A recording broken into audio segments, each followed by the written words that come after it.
Assalamualaikum warahmatullahi wabarakatuh. Alhamdulillah pada malam ini untuk beramah mengenai surah Baqarah. Surah Baqarah. Baqarah maknanya lembu. Cerita surah Baqarah ini panjang mengenai dengan kisah Bani Israel dengan Nabi Musa. Surah Baqarah ini diturunkan semasa Nabi kita Muhammad SAW dah berhijrah ke Madinah dan membentuk sebuah kerajaan Islam di Madinah. Ini menunjukkan surah Baqarah ini berlatar belakangkan peringkat awal terbentuknya negara Islam di Madinah. Negara Islam di Madinah terkenal sebuah negara yang dikenali negara berkebajikan. Negara kebajikan menurut Islam ini, apa yang disebut dalam surah Baqarah, adalah sebuah negara yang beriman dan bertakwa kepada Allah. Negara yang beriman hanya dasar daripada dasar iman. Dasar rukun iman itu disebut di sini mereka awalnya. Kemudian kebajikan yang diberikan itu berdasarkan kepada perbelanjaan harta kepada keluarga yang terdekat, kepada fakir miskin, anak yatim, orang musafir, orang fisabilillah, dan golongan riqab. Konteks sekarang ini tak ada golongan riqab, maknanya masuk orang Islam yang masih berada di kuasa pemerintahan penjajahan asing tak atas negerinya, seperti berlaku di Palestin.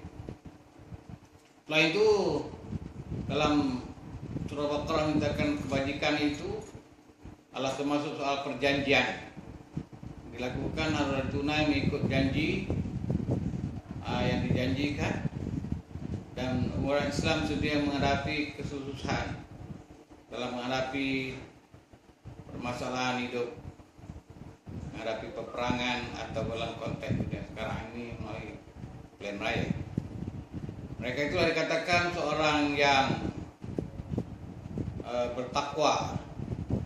Sebenarnya bertakwa, demikianlah konsep negara kebajikan ini, baik dalam konteks kekeluargaan, masyarakat, dan negara, ada bertujuan untuk memberi kesejahteraan ataupun kemakmuran dalam sebuah negara. Inilah langkah-langkah yang dilakukan oleh Muhammad SAW membangunkan sebuah negara berkebajikan semasa peringkat awalnya di Madinah. Dalam surah Al-Baqarah ini juga dia menjelaskan perkara yang bersifat hukum syariat, termasuk tanggungjawab wajib mengeluarkan zakat dalam masa 2 tahun. Ini menunjukkan bahawa negara Islam di Madinah telah berjaya untuk membasmi kemiskinan. Orang miskin sudah jadi kaya dan orang kaya pun bertambah kaya. Baik itu tanggungjawab orang Islam dalam mengeluarkan zakat. Dan pada tahun yang berikutnya juga adalah perintah untuk mengerjakan puasa bulan Ramadan, dan pada 17 Ramadan berlakunya perang Badar.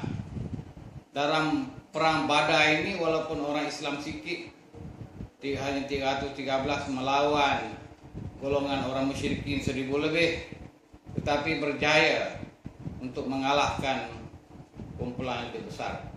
Ini menunjukkan Nabi Muhammad SAW seorang Nabi dan Rasul, dan dia adalah seorang yang bijak dalam menyusunkan strategi perang. Perang yang disusunnya itu adalah memukul pihak musuh dari dekat dengan memanah, menyebabkan pihak musuh lari bertempiaran. Dan dalam surah Baqarah ini juga perintah Allah hal mengenai dengan wajib haji, walaupun pada masa itu tidak dapat melakukan ibadah haji karena di Mekah dikuasai oleh orang musyrikin. Ibadah haji dapat dilakukan pada tahun hijrah, yaitu selepas berlakunya Fatah Mekah.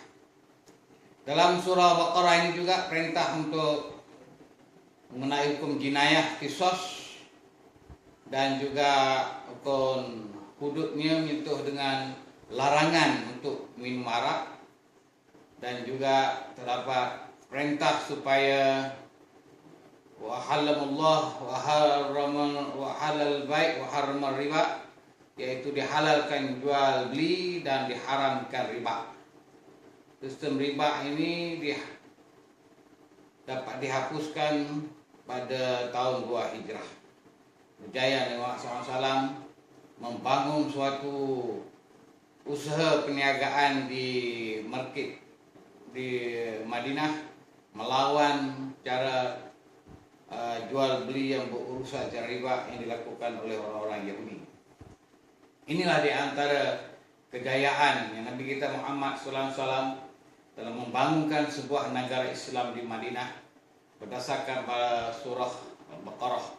Selain dari itu, dalam surah Al-Baqarah ini yang ceritanya panjang, cerita para Nabi dan Rasul, termasuk kisah Nabi Adam, Nabi Ibrahim, Ishak, Yakub, Nabi Musa, dan Nabi Daud, Nabi Sulaiman, Nabi Zakaria, Nabi Yahya, Nabi Isa, dan juga Nabi kita Muhammad SAW, yang cerita-cerita ini adalah untuk memberi rangsangan kepada Nabi kita Muhammad SAW untuk membangun sebuah negara Islam di Madinah. Dikatakan sebuah negara yang untuk menjamin kesejahteraan, melaksanakan keadilan mengikut perintah Allah Subhanahu wa taala. Wabillahi taufiq wal hidayah. Assalamualaikum warahmatullahi wabarakatuh.